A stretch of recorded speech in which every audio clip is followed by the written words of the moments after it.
I'm Muhammed Hamdan and this is Nightline, the top stories. PM to meet Singapore counterpart on Thursday to affirm commitment in 2 mega projects. And Home Minister urges caution after alleged Molotov cocktail attack on Ngeh Koo Ham's home.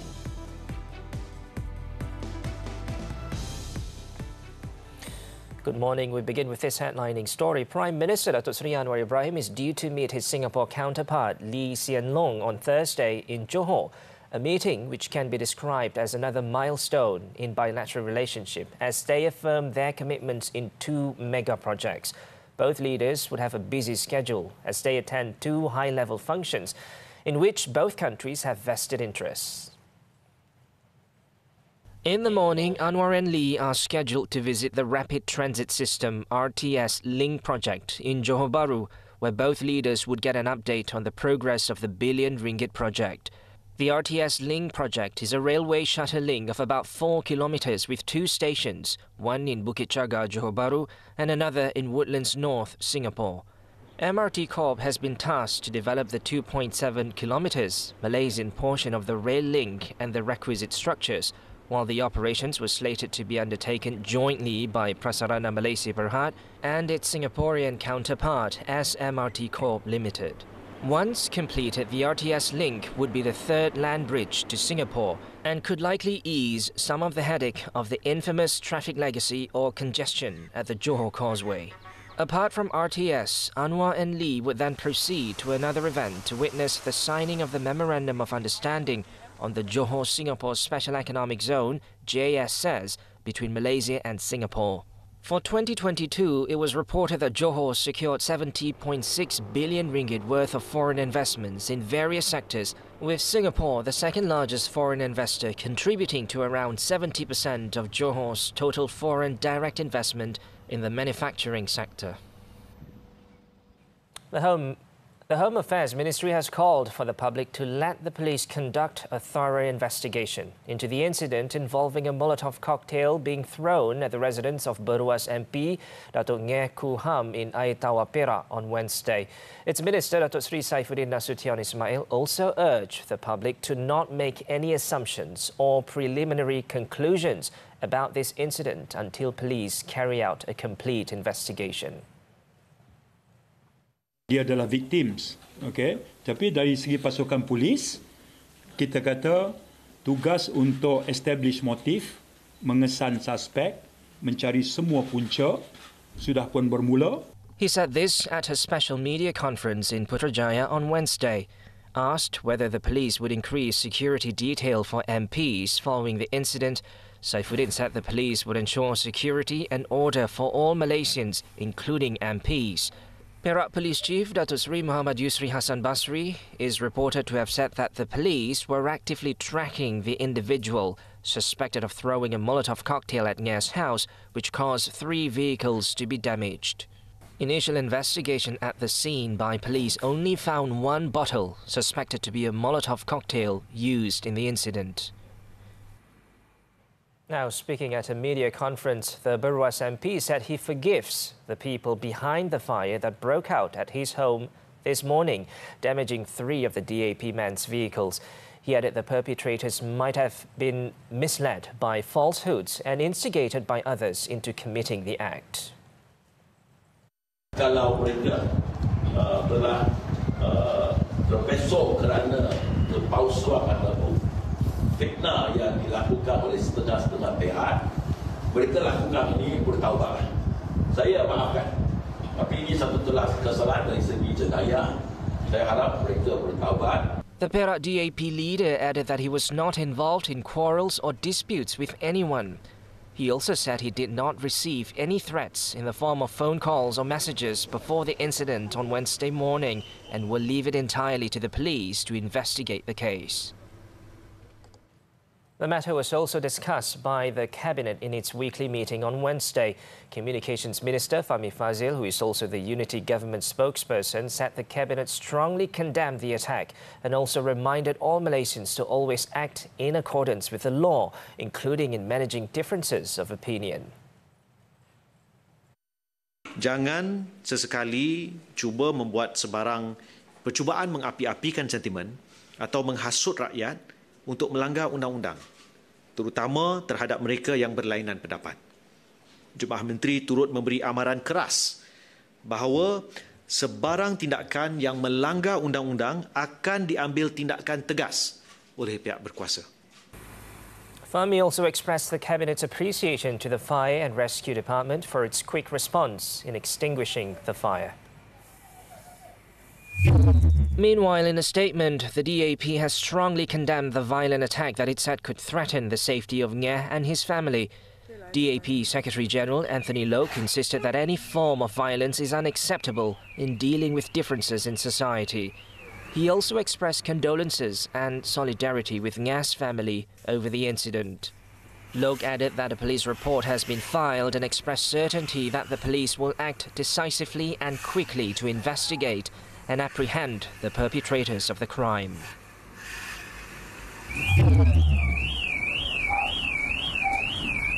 The house of the Burs SMP was set ablaze early on Wednesday morning in what is believed to be an act of arson. A spokesman for Malaysia's Fire and Rescue Department said that the incident occurred at about 3 a.m. and that there were no casualties, but 3 vehicles at the house parking area were damaged in the fire. The cars include a Mercedes E300, which was damaged by about 80%, a Honda CR-V, which was damaged by about 5%, and a Toyota Hilux, which was also damaged by about 5%. The porch, ceiling and the garage roof of his house were also damaged in the incident.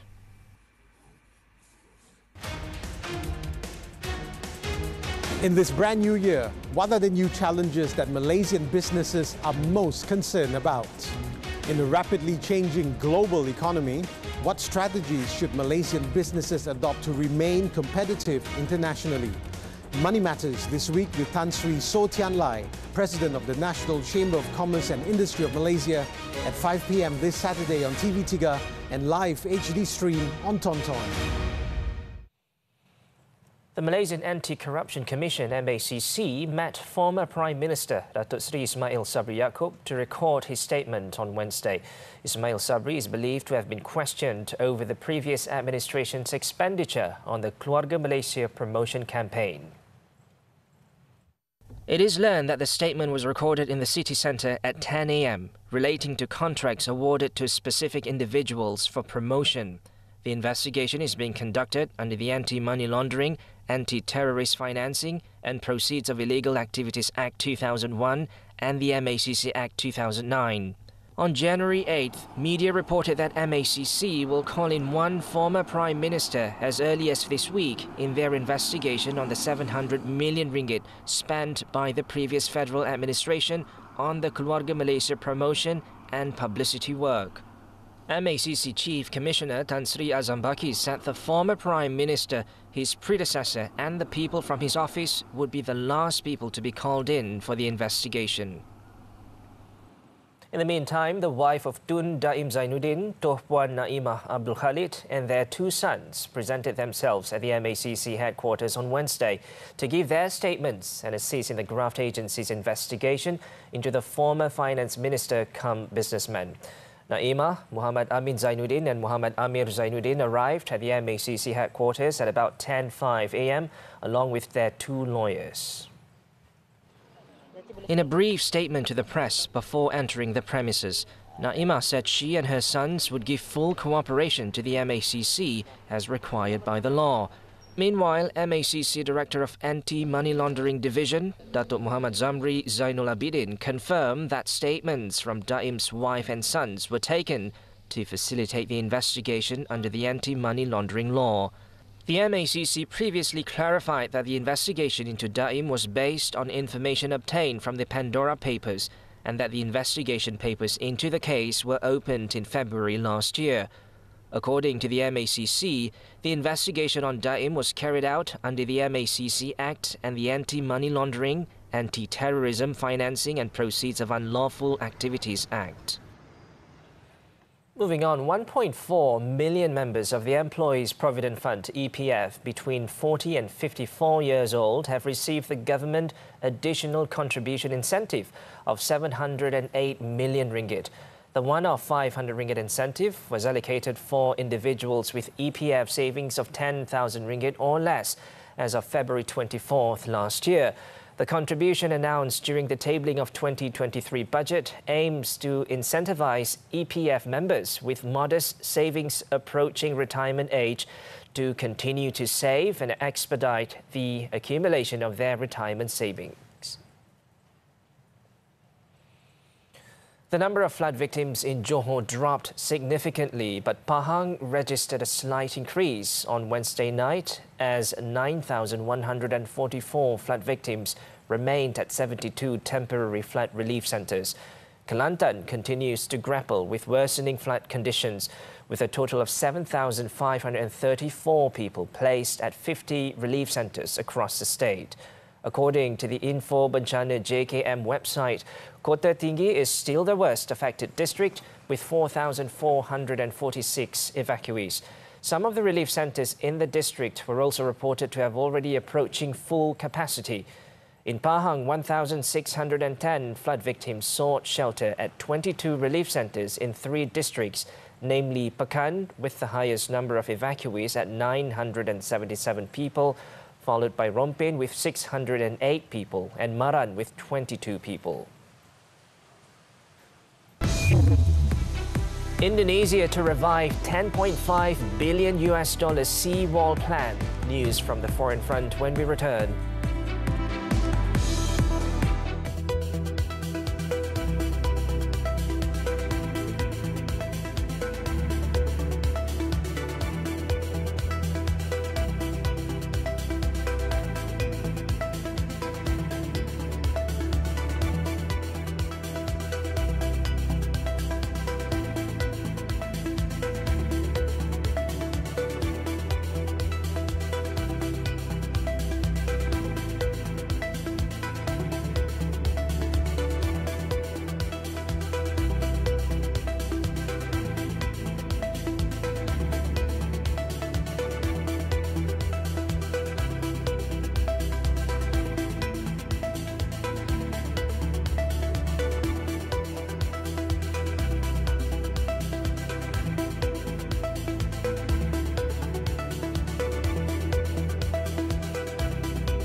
A giant seawall in the latest of measures to prevent its capital city of Jakarta from sinking at a faster rate. Its coordinating Minister for Economic Affairs, Airlangga Hartarto, said on Wednesday that the project will require 3 phases of construction extending past the year 2040, with the first 2 stages requiring $10.5 billion in funding. The impetus came as the capital sinks by as much as 25 centimetres per year, while tidal flood rises by up to 200 centimetres annually. Jakarta has seen some areas descend by as much as 4 metres between 1997 and 2005, with experts predicting that 1/3 of the capital may be submerged by 2050 if left unchecked. At least 10 people have been killed in Ecuador in a series of attacks blamed on armed gangs as the country plunges into chaos in what the new president has called an internal armed conflict. Gangsters have unleashed a wave of terror across the country and in several overcrowded prisons after 8 people were killed and 3 were injured in attacks in Guayaquil, while 2 officers were viciously murdered in the nearby town of Nobel. Armed and hooded gang members also stormed a studio of state-owned TC television in Guayaquil with guns and explosives, while cameras were rolling. President Daniel Noboa declared a state of internal armed conflict, designating 20 drug trafficking gangs as terrorist groups and authorizing the military to neutralize the crime factions within the bounds of international humanitarian law. The announcement came after the country's most notorious gang leader and drug lord, Adolfo Macias, alias Fito, escaped from prison on Sunday.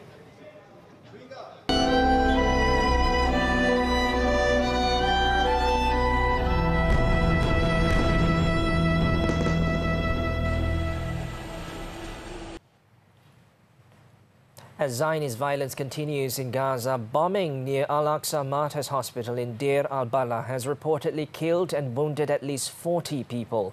The latest attack comes as the Zionist regime intensified bombing and ground incursions in central and southern Gaza, with at least 147 people killed in the past day.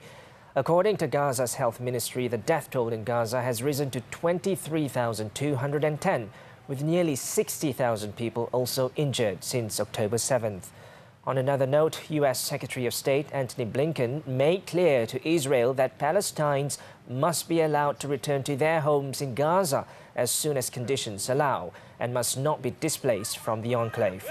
This comes as Israel is set to appear before the International Court of Justice on Thursday in a high-stakes case that could determine the cause of the brutal war in Gaza. Meanwhile, Palestinians gathered on Wednesday morning around the rubble of a damaged building in Tal al-Sultan, west of Rafah, in the aftermath of a Zionist strike. Many casualties were transported to Abu Yusuf al-Najah Hospital, where people were mourning and gathering around a number of wrapped bodies for those killed in the strike.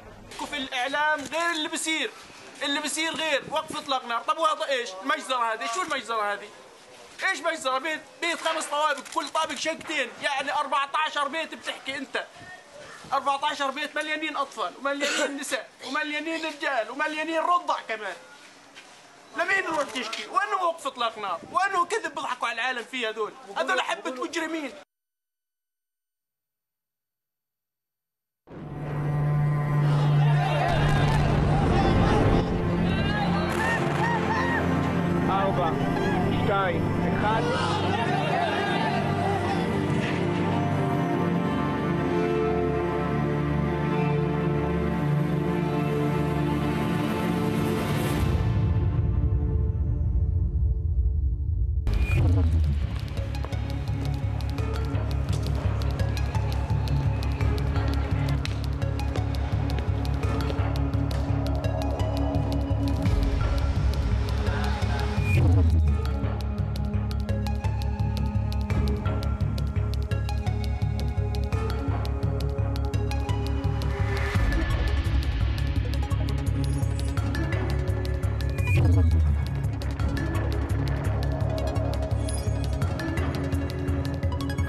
team showcased a strong comeback in the first round match on Wednesday, with majority of the shuttlers smoothly advancing to the second round. Former world champions Aaron Chia So Woo-yik survived an early scare as they beat Denmark's Frederik Søgaard Rasmus Kjær 20-22, 21-13, 21-13 in the men's doubles to reach the last 16. The triumph paved the way for an all-Malaysian last 16 clash against Nur Izzuddin Rumsani Go Zerfei, ensuring at least one Malaysian pair in Friday's quarterfinals. Earlier, Go Nur Izzuddin brought cheers to the home fans after defeating Thailand's Supak Jomko Kitinupong Kedren. The duo claimed an impressive straight sets 21-17, 22-20 win in just 39 minutes. In the mixed doubles category, Chen Tangjie, To Yi-wei and Chang Peng-soon Chia Yi-si also booked their spot in the second round.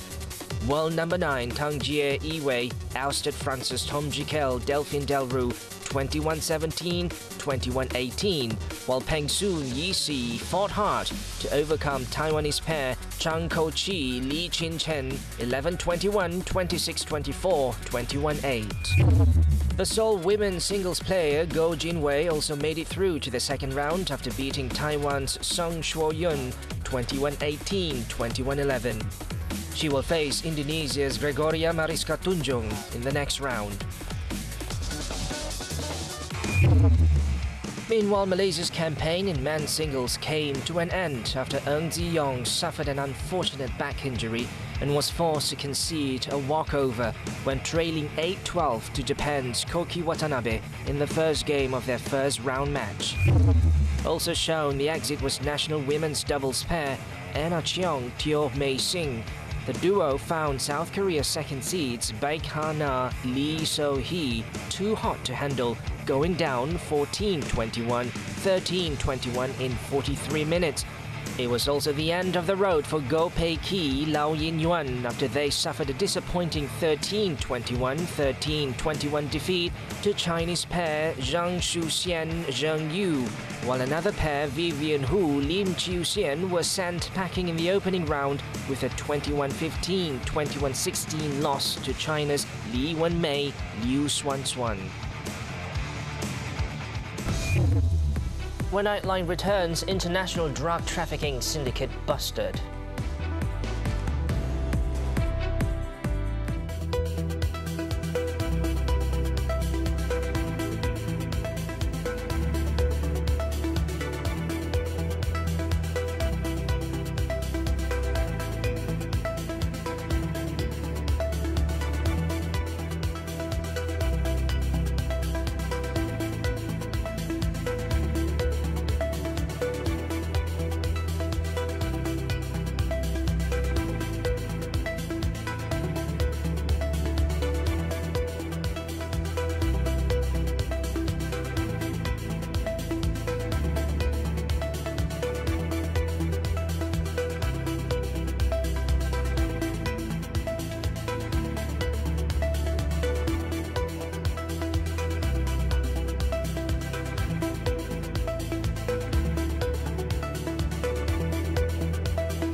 Police have smashed an international drug trafficking syndicate following the sharing of information with the Hong Kong Narcotics Bureau and has seized various chemicals and drugs worth nearly 8 million ringgit. Bukit Aman Narcotics Crime Investigation Department Director Datuk Sri Muhammad Kamarudin Maddin said following a raid on a condominium in the capital last Friday, police arrested a local man, a Hong Kong resident and a Mongolian woman aged between 25 and 48 years old, believed to have been involved in the syndicate. In an operation on the same day, the Hong Kong Narcotics Bureau also arrested a 26-year-old local man and woman believed to be involved in drug trafficking activities on the island. As a result of the raids, police confiscated chemical powder weighing 74.03 kilograms and 7.41 kilograms of heroin base in Malaysia, while 3.5 kilograms of heroin base was confiscated in Hong Kong, with a total value estimated at 7.89 million ringgit. Also seized were equipment for drug packaging as well as molds for making statues and frog-shaped figurines. Muhammad Kamaruddin said the modus operandi used by the syndicate was to turn the raided residential premises in the capital into a center for packing the drugs before distributing them to the Hong Kong market. The arrested suspect is believed to have hidden the chemical powder and heroin base involved in statues which he made himself before wrapping it and using a courier service to send it to Hong Kong. Once it arrives in Hong Kong, it is believed that the chemical powder and heroin base is reprocessed to be made into a heroin-type drugs for the market there. Preliminary screening tests by the police found that the Mongolian female suspect tested positive for methamphetamine and amphetamine, while a criminal record check found the local man had a criminal record under the Common Gambling Act. All the suspects were investigated in accordance with Section 39B of the Dangerous Drugs Act 1952 and were remanded for 7 days from January 6 to 12 to assist investigation. A traitor pleaded not guilty in the Kota Kinabalu Sessions Court to 2 charges of posing as the Malaysian Anti-Corruption Commission (MACC) Chief Commissioner and Deputy Chief Commissioner of Operations in June last year. 29-year-old Aris Ryan Philip Among made the plea after the charges were read out to him before Judge Jason Juga. Aris is accused of deceiving and leading a victim to deposit 8,000 ringgit into an account, purportedly as a donation for a sacrificial cow, at 11:46 a.m. on June 24th last year. He is also charged with deceiving the same victim by impersonating as the MACC Chief Commissioner. This led the victim to deposit 27,000 ringgit into an account, supposedly as a contribution for the convocation of the MACC Chief Commissioner's son in Sydney, Australia, and 14,300 ringgit into another account as a loan at 11:22 a.m. on June 30th last year. Aris allegedly committed both offences through WhatsApp. The charge was framed under Section 419 of the Penal Code for cheating by impersonation, which provides a jail term of up to 7 years or a fine or both upon conviction. He also faces 2 alternative charges under Section 417 of the Penal Code, which provides imprisonment of up to 5 years or a fine or both if found guilty. The judge allowed bail of 40,000 ringgit and ordered the accused's passport to be surrendered to the court. Aris paid a bail deposit of 5,000 ringgit. He was also told to report to the Kota Kinabalu MACC office once every 2 months. The court fixed February 14th for mention. And lastly, in Malacca, an Indonesian man was charged in the Ecuador Magistrates Court with the murder of his employer last month. 25-year-old Rudiansyah nodded after the charge was read out to him by an Indonesian interpreter before Magistrate Khairunisa Hasni. No plea was recorded as the case falls under the jurisdiction of the High Court. Rudiansyah was charged with voluntarily causing the death of 71-year-old Nordin Ong Abdullah in a house at an oil palm plantation in Sungai Udang, Malacca between 10:30 a.m. on December 22nd and 1:20 a.m. on December 27th. The charge, framed under Section 302 of the Penal Code, provides the death sentence or imprisonment for not less than 30 years and not more than 40 years, and if not sentenced to death, must also be punished with at least 12 strokes of the cane upon conviction. The magistrate did not grant bail and set February 19th for mention for submission of the chemical and autopsy report.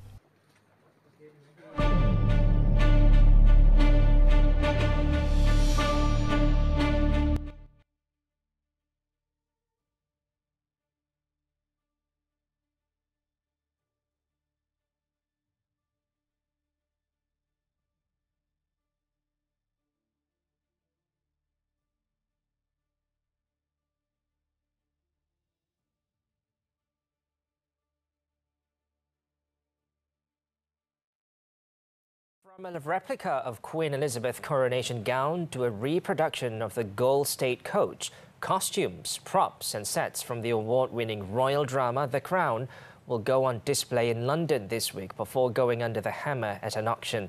Let's take a look at over 450 items from the popular show as we wrap up Nightline this time around. With that, I'm Muhammed and Hamdan. Thanks for tuning in and stay safe, Malaysia.